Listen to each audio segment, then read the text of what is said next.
Good evening, everybody, and welcome to Mama Christine's podcast, Living Life Through Experience. And this is episode number 22. So let's see. What are we going to talk about today? So, of course, you guys know I always pull a card. And as I was shuffling, these cards fell out. And as I pull them out, I'm like, there you go. This is what we're talking about today. You know, lots of times I know what I want to talk about, but sometimes it's like, you know what? I just leave it up to the universe and see what it is. So, they're the chakra cards. And first one is green, which is a heart chakra, and it's grief. The second one is blue, which is your throat chakra, communication, and it's isolation. And then finally, yellow, solar plexus, personal power, and dissipating. So what does this all mean, right? Well, think about this. How many times have you gone through something in life that you grieve? Whether it's grieving a loved one who passed away, a pet who's passed away, maybe it's a loss of a friend, a loss of a family member who no longer associates with you for whatever reason. You know, maybe it's a loss of a job, an opportunity, whatever it is. When we lose something, that is grief. Okay, grief is not just when somebody dies. So think about that. Your heart, okay, is hurting. So yes, we go through the stages of grief. And how long does that last? It depends on the circumstances. If it's a loss of a loved one, then obviously it can go on for a very long time. What happens with that loss is the healing starts to take place, and the healing is the fact that you can still move on and move forward in life, but still hurt from the grief. Grief, I don't think, ever really goes away. It just kind of subsides to the fact that we can function in life and move forward in life, but always knowing there's always a piece of our heart that will always grieve for those who are no longer here, or for those things that we've lost along the way. And sometimes that grief can be about yourself. How many of you, including myself, have lost yourself? Somewhere along the line, we've allowed other people to take over, other people to step in and tell us what we're supposed to think and what we're supposed to do. And, you know, and sometimes we just want someone to love us so much that we start to make excuses for those people that are pushing us to do and say things that we don't agree with. So, you know, think about those things. You know, you tend to lose yourself. You know, you have your own belief systems, your own thoughts and processes, and so on and so forth, and your own independence and your strength. And again, it goes back to solar plexus, personal power, and we lose that. And I can attest to that. I've grieved myself a couple of times in life that I can remember, and it was because I allowed someone else to push me to be someone I wasn't. You know, I mean, I was raised to be a very independent person. And because I'm a Virgo and I love everybody, you know, and I always want to help people, when I see somebody's doing something out of sorts, then what happens is I tend to make excuses for that person or their activities or whatever they're doing. And it's like, well, it's okay. You know, this is that and that, da, da, da, da. Anyway, been there, done that. I'm sure some of you have done the same thing. And then when everything fell apart, I started to grieve for who I was and who I allowed myself to become. But through healing, you can bring yourself back and find yourself again. Always remember that. You're never stuck, okay? Stuck is just a word that doesn't mean a lot unless you give it power. That is what keeps you stuck, okay? So we grieve who we were, who we used to be, so on and so forth. So now as we're going through these crazy transformations of grief, what happens then? Isolation. And I'm not saying everybody, but yeah, we got hurt by someone, whether it's family, friend, significant other. We withdraw. And we stay alone. We no longer trust people. We don't believe we're good enough to find someone else. We don't believe we know who we are anymore. Some people become very depressed. Some people have anxiety, panic disorders, things like that. And, those mental things can push a person to those areas. And you don't want to do that to yourself. So, yes, do we need isolation? Of course we do. Every once in a while, everybody needs an alone time, right? Alone time to think, to journal, to meditate, to really focus on what's important, Are you speaking your truth? Again, the blue throat chakra, speaking your truth, getting it out. Are we doing that? And sometimes instead of expressing ourselves and our feelings, our emotions, our mental feelings, no, we isolate. We just sit back and close the door and don't let anything in or out. And that's not good for you.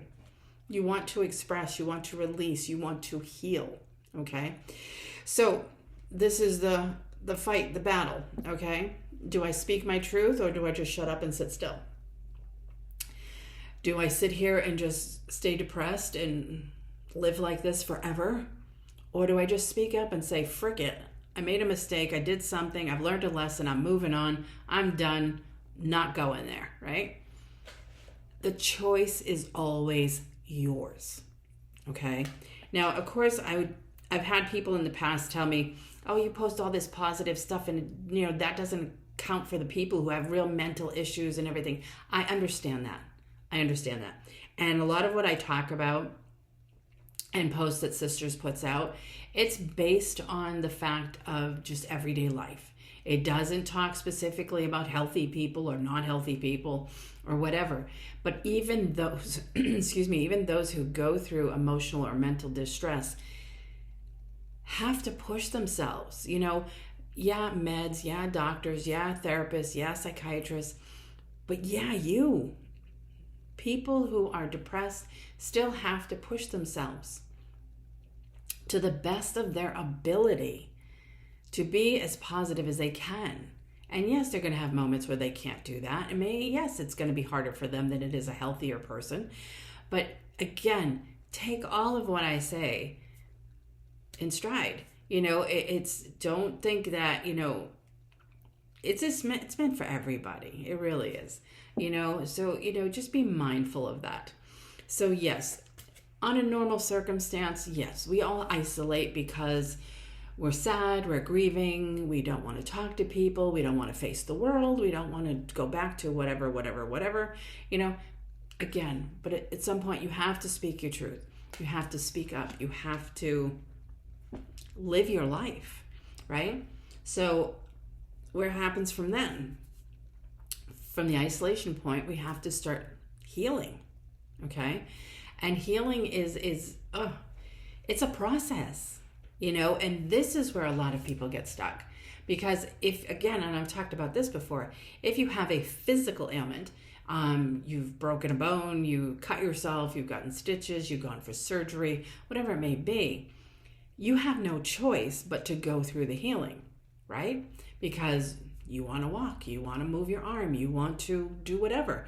You want to do these things. So yes, you go through the healing. Yes, it's painful, but yes, as you move through it, it gets better. And then someday you're fine, right? Well, emotional and mental healing is the same. But the problem is nobody wants to relive the anguish, the anger, the sadness, the grief, the isolation, right? Everybody is just like, no. And they just ignore it. They suppress it. They shift it off to the dungeon, whatever it is. That's where a lot of people get stuck. You can't do that. You have to heal. And in order to heal, you have to face it, right? So think about that. Take it one moment, 1 hour, 1 day, 1 week, 1 month, 1 year, whatever it takes you. One day at a time, as they say, right? One moment at a time. Do what you can do in this moment to help yourself. So if you're having a day where you're feeling like isolated, right? You're feeling depressed, sad, grieving, whatever it is. What can I do in this moment to help myself? Maybe you could do some journaling. I know everybody says, oh, I hate journaling, I hate writing. Journal however you want to journal. I don't care if you want to physically handwrite something out on a piece of paper or a notebook, or if you want to type it out on a keyboard into a Google Doc or whatever doc you use, or if you just want to go for a walk in the woods alone and just speak out loud and express yourself. Because that's what journaling is. Journaling is about expression. It's getting whatever's bothering you here, out here. You can't jump. Maybe you need a counselor, a therapist. That's a place where you can go freely speak and have somebody with no attachments help you through it. They have, no side to pick. It's all about you, helping you to get through what you need to get through. Okay? So that's part of the healing. Meditation is part of the healing. Building up your own personal power is part of the healing. Do whatever you need to do to get through all that. So now that we've gone through the healing process, now what? You notice that it starts to dissipate. The yellow, back to that solar plexus. You're starting to build up your confidence, your self-esteem, your personal power, right? The canary. What's the old saying? Sing like a canary, right? It means you've got a voice again. It means you're finally getting back to who you used to be, And mind you, it takes time. Again, we have no patience. But healing takes time. I went through 2 divorces. One was just simple selfishness, and the other one was very narcissistic. And it took time to heal from that. But I grew at the same time. And I thank God every day that I had this work that I was doing, this spiritual work, this positive work, Reiki, readings, angels, whatever you want to connect it to. All of that helped me the second time around. So what helps you? I did the journaling. I did the meditation. I did the praying. I did the asking. I did the intentions. All those things. And I still had to go through it, but going through it was easier than it is now. Or was then, okay? Now I have no problem going through things. Yes, does it suck? Of course it does.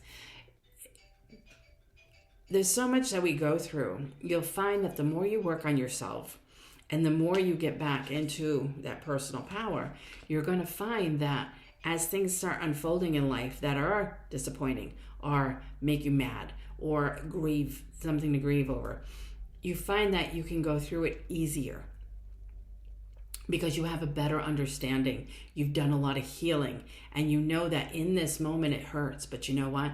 As the days pass, it's not going to hurt as much, and as the weeks pass, it becomes even less.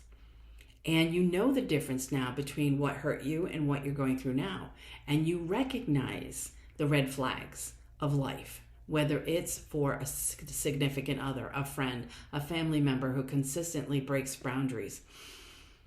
You understand all that as you heal. So now you recognize, because you've been there, you've done that. So now you can move forward in a much better direction and do what you need to do for you. Because again, this is your life, nobody else's. You came to this earth to live your life, to go through your experiences, to heal, to learn, to teach, to move on, to do all these crazy things, right? Life is crazy. It's up, it's down, it's sideways. It's amazing, it's beautiful, it's loving, it's caring, it's hard, it's hurtful, it's sad, it's grief, it's balance of positive and negative. It's just learning how to deal with both sides here in the middle, okay? All right, so a lot of the reasons why people go through grief, of course there's a million reasons why you could be grieving, but people go through grief and they hit that isolation part. Now, like I said, we can just dissipate all that old junk and move on and get back to our confidence, our self-esteem, our personal power, expressing ourselves. But some people do this instead. They get stuck in that gray area. I don't know what to do. I don't know where to go. I don't know who I am anymore. And they feel like if they do something, they might be rejected. If they don't do something, they might be rejected. If they pick the wrong thing, they're rejected. You know what I mean? there's a lot that goes on in a person's thought process. And again, where's your background from? What background did you grow up in? What people did you have in your lives? How did people make you feel? Have you always felt rejection in life? Maybe you were told you weren't good enough. Maybe you were told you'd never amount to anything. Maybe, out of just thinking they were parenting, said something so profound, it just made you feel like you could never do anything right. So therefore, we always feel rejected. No matter what goes on, nothing works right for us. The problem is understanding the difference between you doing something wrong and just learning a lesson and moving on, or you remembering that, you know what, we all make mistakes, so what? I can go on, okay? But again, sometimes a mistake is a good thing. Maybe it brought us to a place we needed to be, made us meet somebody we were supposed to meet. The mistake is not the issue. It's where we are and who we're with. There's always a reason. So, again, look at this. Rejection, release. All gray. I don't know what to do. I don't know where to go. What's going on? Yeah, you got to let things go. But again, I have so many people that go, but I don't know how to let things go. You let things go just like you take them in. If you have been told that you'll never amount to anything, then you know what? That might be stuck in my head, but you know what? I disagree with that. As much as I feel that, I disagree with that.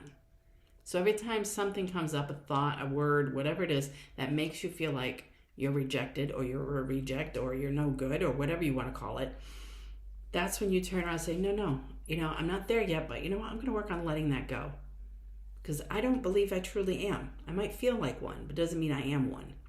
Because being something, the I am and the I feel, two completely different things. And that's what I have always told people. Never say I am stupid. You could say I feel stupid, right? Because it's a feeling. I feel happy. I feel sad. I feel angry. I feel stupid. I feel silly. I feel all these different things. It's a feeling. It's not who you are. Remember that. When you start to heal and you start to shift and change and move things along, that's where this pops in. Renewal. Now the red, okay, is your root chakra. That is the part that you say, I feel grounded. I feel like I have my foundation. I feel like I know where I stand. I feel like I am strong. I feel like I am courageous. I am releasing and letting go of the fears, the doubts, the worries that stop me from moving forward. I feel renewed. I have worked on my healing. I have worked on myself. I have improved my thought process. I have improved my words about myself. I am moving forward, right? So there's a lot to do with all this healing process. And again, you have to find what is best for you, okay? And it could be, again, it could be meditation, it can be journaling, it can be exercise, it could be going for walks, it could be talking to a counselor, it could be Reiki, it could be any type of energy work, massage, whatever it might be, because everybody's different and not one thing will work for one specific person or all of people. I have people that come for Reiki and go, yeah, it was nice, but I found doing this energy work helped me more. Then God bless you, go do it. Find what works for you, okay? And do that, okay? But that's what you have to start thinking about is like, have grief, get upset, be angry, whatever it may be, but learn to let go and learn not to stay isolated within yourself. You've got to heal through the process of anger and grief and move on so that this way you can find your power and find your place in life and just move forward, and know that you should never think that you're less than, that you're not worthy of, and so on and so forth. Stop feeling like you're being rejected all the time. Because remember, sometimes too, what other people say to you is a reflection of themselves, not you. When people speak ill of other people, it's because they're basically a bully. Because what does a bully do? A bully will pick on you because they feel less than. So by picking on you, it makes them feel superior, which makes them feel better. You know what I mean? So that's what we want to work on is stop listening to everything and everyone else. Focus on what you need for yourself. Focus on your healing, your everything. You know what I mean? Again, it's your life. Live your life. So I'm going to stop here because unfortunately I have so much to do. Tomorrow is the big retreat. We'll be gone all weekend. But I hope you enjoyed this. And again, it's living life through experience. And that's the things I have experienced. And I'm sure a lot of you have as well. So my blessings to you, my gratitude to you. And that, again, I pray you find your healing. I pray you find your way. And I pray you move forward. Life is too short to be stuck in isolation, feeling rejected and unworthy. God gave you this amazing life. And even if you don't believe in God, you know what? You've been given this amazing life. Live it. There's so much to do and so much to see and so much to experience. Don't let the bad pieces take you down. Use those bad pieces as stepping stones to get back up and move forward. So one last, ready? There you go. Quest. Where are you going? Where are you going to find yourself? Speak your truth, right? Throat chakra. Speak your truth. Go on your quest. Find what makes you happy. Find what gives you joy in life and all of that. And go after it wholeheartedly. So thank you guys for listening. I know it's a little bit shorter than normal, but like I said, if I didn't have 1,000,001 things to do to get ready for the retreat, I would just sit here a little longer and keep talking and talking and talking. But I promise next week I'll make it up. So yeah, have a great night, a great weekend, and I will talk to all of you next week. Take care.